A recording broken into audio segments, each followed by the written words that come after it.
കഴിച്ചിട്ട് സാധാരണ ബംഗാളീസ് ഇതാണ് അവർ ചെയ്യാറ്.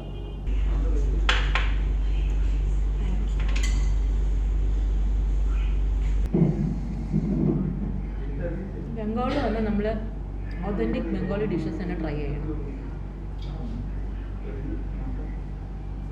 സൂപ്പർ.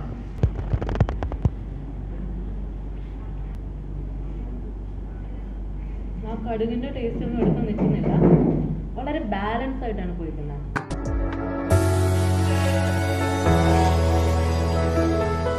ഞാനിപ്പോൾ നിൽക്കുന്നത് കൊൽക്കത്തയിലെ ഗരിയാഹട്ട് എന്ന് പറയുന്ന സ്ഥലത്തിനടുത്ത് ഡോവർലൈൻ എന്ന് പറയുന്ന ഒരു സ്ഥലമുണ്ട്, അവിടെയാണ്.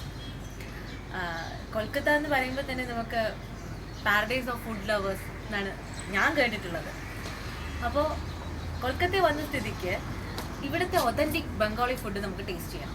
അങ്ങനെ ഇതുവഴി പോയപ്പോഴാണ് ബോജാഹോരി മന്ന എന്ന് പറയുന്ന ഒരു റെസ്റ്റോറൻറ്റ് ഞാൻ കണ്ടത്. അപ്പോൾ നമുക്ക് ബാക്കി ഇവിടുത്തെ വിശേഷം അകത്ത് പോയിട്ട്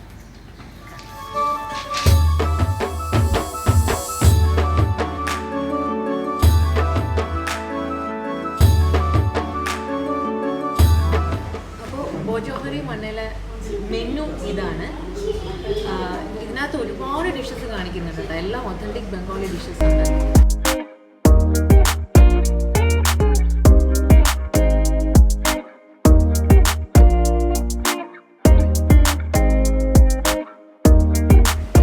നമ്മുടെ ഐറ്റംസ് ഒക്കെ വന്നിട്ടുണ്ട്.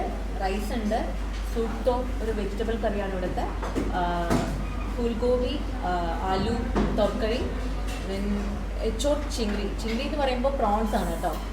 പിന്നെ പാത്ത മച്ച്. ഇത്രയും ഐറ്റംസ് നമുക്കിവിടെ വന്നിട്ടുണ്ട്, നമുക്ക് ടേസ്റ്റ് ചെയ്യാം. ഇതിനകത്ത് യൂസ് ചെയ്തിരിക്കുന്ന വെജിറ്റബിൾസ് പൊട്ടറ്റോ ഉണ്ട്, പച്ചക്കായ ഉണ്ട്, പിന്നെ നമ്മുടെ ബഡ്ബട്ടി എന്ന് പറയും പയർ, നമ്മുടെ നാട്ടിലെ പച്ച നീളം പയറില്ലേ അതുണ്ട്. ഈ വെജിറ്റബിൾസ് എല്ലാം കൂടി അവർ ആദ്യം ഫ്രൈ ചെയ്യും. നമ്മൾ നാട്ടിൽ കറി വെക്കുമ്പോൾ എങ്ങനെയാണ് ഡയറക്റ്റ്ലി നമ്മൾ കറി വെക്കുമ്പോൾ, ഇതങ്ങനെയല്ല, അവർ അതൊന്ന് ഫ്രൈ ചെയ്തിട്ടാണ് പിന്നെ അവർ കറി വെക്കുന്നത്. അത് കഴിഞ്ഞിട്ട് ഫ്രൈ ചെയ്ത് മാറ്റി വെച്ചിട്ട് കുറച്ച് വെള്ളം ബോയിൽ ചെയ്ത് അതിനകത്ത് തേജ്പത്ത, അതെല്ലാം കൂടി ഇട്ട് ബോയിൽ ചെയ്തിട്ടാണ് ഈ വെജിറ്റബിൾസ്, ഈ ഫ്രൈ ചെയ്ത വെജിറ്റബിൾസ് അതിനകത്തോട്ട് ഇടുന്നത്. അത് കഴിഞ്ഞ് ഫൈനലി അവിടെ കുറച്ച് പാലൊഴിക്കും. അങ്ങനെയാണ് ഇതിൻ്റെ പ്രിപ്പറേഷൻ പറഞ്ഞിരിക്കുന്നത്. കഴിച്ചു നോക്കിയിട്ട് ടേസ്റ്റ് പറയാം. അപ്പോൾ ഇത് ഫുൽഗോബി, കോളിഫ്ലവർ ആലു തർക്കറിയാണ്. അപ്പോൾ ഇത് ഉണ്ടാക്കുന്നതെന്ന് വെച്ചാൽ നേരത്തെ പോലെ തന്നെ വെജിറ്റബിൾസ് ഫ്രൈ ചെയ്തിട്ടാണ് ഇവർ യൂസ് ചെയ്യുന്നത്. ഇതിനും അതുപോലെ തന്നെയാണ് ഫ്രൈ ചെയ്ത് മാറ്റി വെച്ചിട്ട് പിന്നെ തടുക്ക എന്ന് പറയുമ്പോൾ നമ്മൾ സാധാരണ കടുകിട്ടല്ലേ കടുക് വറുക്കുന്നത്, ഇവർ ജീരക യൂസ് ചെയ്തിട്ടാണ്. ഇതിനകത്ത്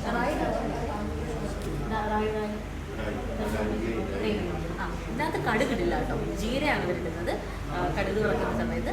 എന്നിട്ട് എന്താ പറയുക, പ്യാജ്, ഉള്ളിയും ടൊമാറ്റോയും പേസ്റ്റ് ചെയ്തിട്ടാണ് ഇതിനകത്ത് ചേർക്കുന്നത്. എന്നിട്ട് നന്നായിട്ട് പോയിട്ട്, കാരണം അതിൻ്റെ പച്ച ചുവ മാറുമല്ലോ, അത് കഴിഞ്ഞിട്ടാണ് അവർ മസാലാസ് എടുക്കുന്നത്.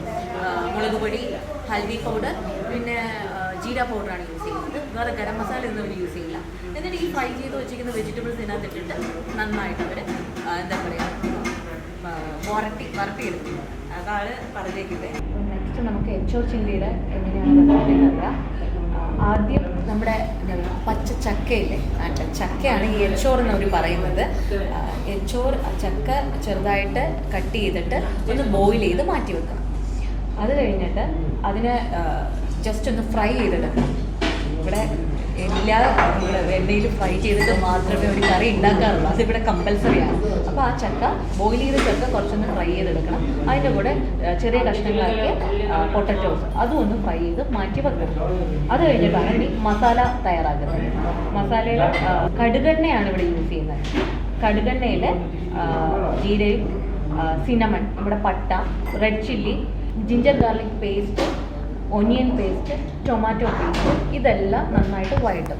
അതിനുശേഷം ചില്ലി പൗഡർ, ഹൽദി, ധനിയ പൗഡർ ഇതെല്ലാം കൂടെ ഇട്ട് നന്നായിട്ട് പേസ്റ്റ് ആക്കി എടുത്തിട്ട് ഈ എച്ചോറും ആലുവും കൂടെ ഇതിനകത്ത് മിക്സ് ചെയ്യും. അത് കഴിഞ്ഞിട്ട് ആവശ്യത്തിന് വെള്ളം ഒഴിച്ച് നന്നായിട്ട് തിളപ്പിക്കും. അപ്പോൾ നന്നായിട്ട് ആ മസാല ഈ എച്ചോറിലും ഈ ആലുവിലൊക്കെ പിടിക്കും. അതിനുശേഷം അവസാനമാണ് ഇവർ ഈ പ്രോൺസ് ഇതിനകത്ത് ഇടുന്നത്.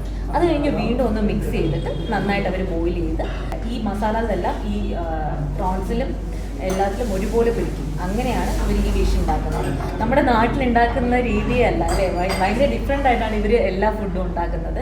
ഇവർക്ക് എന്താ പറയുക, ഒനിയൻ പേസ്റ്റ്, ടൊമാറ്റോ പേസ്റ്റ് മസ്റ്റാണ്. എനിക്ക് തോന്നുന്നു അവർ പേസ്റ്റ് ചെയ്തിടുമ്പം ഗ്രേവി നല്ല തിക്കായിട്ട് വരും, അതുകൊണ്ടാണ് ഇതെല്ലാം പേസ്റ്റ് ചെയ്തിടുന്നതെന്ന് എനിക്ക് തോന്നുന്നുണ്ട്.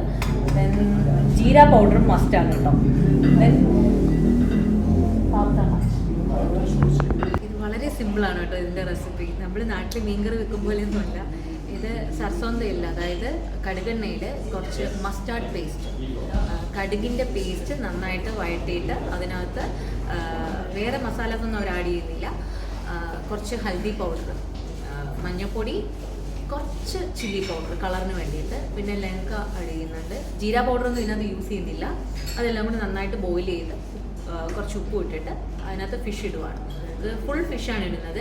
വളരെ സോഫ്റ്റാണ് ഈ ഫിഷ്. ഇതിൻ്റെ പ്രത്യേകത എന്താണെന്ന് പറഞ്ഞാൽ ഇത് റിവർ ഫിഷാണ്. ഇതിനകത്ത് ഒരൊറ്റ മുള്ള മാത്രമേ കാണൂ. അത് ഭയങ്കര സോഫ്റ്റ് ഫിഷാണ്, ഒറ്റ മുള്ളേ ഉണ്ടാവുള്ളൂ. അപ്പോൾ അതിനകത്ത് ഇടുന്ന ബോയിലായിട്ടാണ് ഈ ഫിഷ് പ്രിപ്പയർ ചെയ്യുന്നത്. പുളി ഒഴിക്കില്ല, അതിന് പകരമായിട്ട് അവർ ലാസ്റ്റ് കുറച്ച് നിമ്പു ഇങ്ങനെ ടോപ്പിൽ ഇങ്ങനെ ചെയ്യുന്നതാണ്. അപ്പോൾ ഇതൊക്കെ ഇനി നമുക്ക് കഴിച്ചു നോക്കണം. കഴിച്ചു നോക്കിയിട്ട് വേണം ഇനി അടുത്ത അഭിപ്രായം പറയാനായിട്ട്.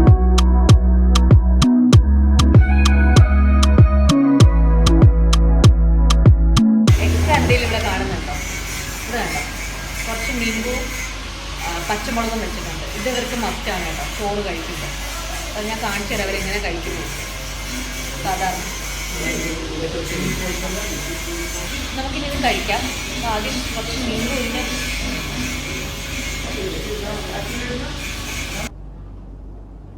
കഴിച്ചിട്ട് സാധാരണ ബംഗാളീസ്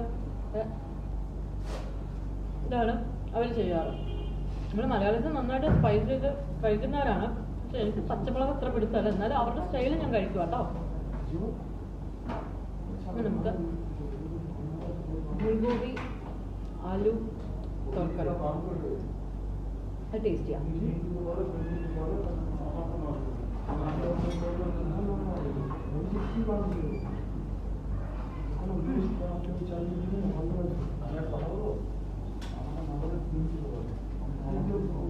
നല്ല ടേസ്റ്റാണ്. ഇതിനകത്തുള്ളത് ഒരു കുറച്ചൊരു പുളി എടുത്ത് നിൽക്കുന്നുണ്ട്.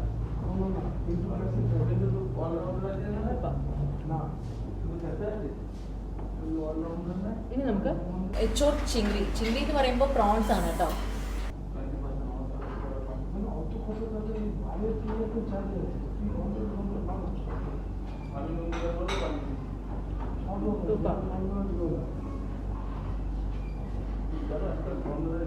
സാധാരണ നമ്മൾ മലയാളീസിന് കടുകെണ്ണ പിടിക്കത്തില്ല അല്ലേ, നമുക്ക് വെളിച്ചെണ്ണ ഇല്ലാണ്ട് വേറൊന്നും ചിന്തിക്കാൻ പോലും പറ്റത്തില്ല. ഇതില് എനിക്ക് വിശ്വസിക്കാൻ പറ്റുന്നില്ല ഈ കറീസൊക്കെ സർസോന്തയിലാണ് ഉണ്ടാക്കിയിരിക്കുന്നതെന്ന്. ഇത്ര ടേസ്റ്റാണ്. പ്രത്യേകിച്ച് ഒരു ടേസ്റ്റ് വ്യത്യാസം എനിക്ക് തോന്നിയിട്ടുണ്ട്. നല്ല ടേസ്റ്റ്.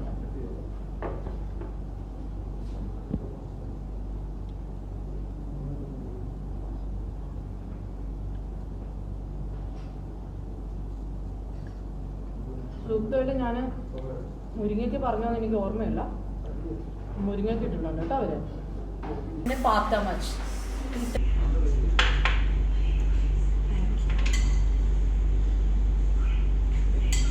ഇതിന്റെ ഹൈലൈറ്റ് ഇതിന്റെ ഗ്രേവി തന്നെയാണ് കേട്ടോ. വേറെ മസാലാസ് ഒന്നുമില്ല, കടുക് അരച്ചതാണ് അവർ ചേർത്തിരിക്കുന്നത്. കഴിക്കണം. ഭയങ്കര സോഫ്റ്റാണ് അതിൻ്റെ ഫ്ലഷ്.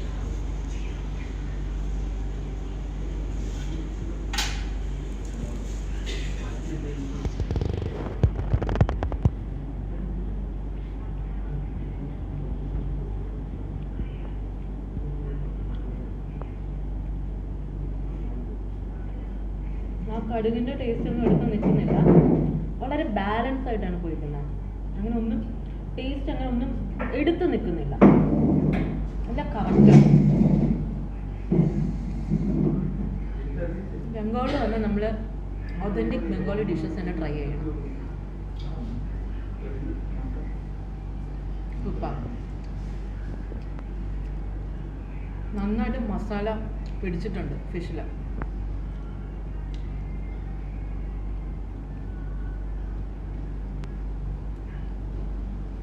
സാധാരണ റിവർ ഫിഷിന് ഒരു ചൊവ വരും, അതും ഇതിനകത്തില്ല. ഇവിടുത്തെ മെയിൻ ഫിഷ് എന്ന് പറയുന്നത് ഹിൽസ മാച്ചാണ് കേട്ടോ.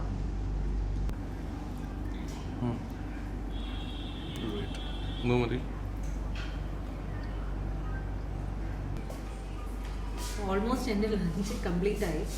ഞാനൊരു കാര്യം പറയാൻ വിട്ടുപോയി. നമ്മൾ ഈ സുപ്തോ പറഞ്ഞില്ലായിരുന്നോ ഷെഫ്, അതിനകത്ത് ഒരു മെയിൻ ഇൻഗ്രീഡിയൻറ്റ് വരുന്നുണ്ട്. ഇത് ബോഡി എന്ന് പറയും. അതായത് നമ്മുടെ ദാല് പൊടിച്ച് അതിനെ നന്നായിട്ട് എന്താ പറയുക ഉരുളയാക്കി എടുക്കും. അത് ആണ് അതിനകത്തിട്ട് വേവിക്കുന്നത്. അത് നല്ല ടേസ്റ്റാണ് സംഭവം. എനിക്കിപ്പോൾ അത് കഴിച്ചപ്പോഴാണ് അത് ഓർമ്മ വന്നത്. ഞാനത് പറഞ്ഞില്ല, അത് വിട്ടുപോയി എന്നുള്ളത്. വളരെ ടേസ്റ്റ് കൂട്ടുന്നൊരു സംഭവമാണ് സുപ്തോക്ക്. അപ്പോൾ നമ്മുടെ വയറ് നിറഞ്ഞു, മനസ്സ് നിറഞ്ഞു.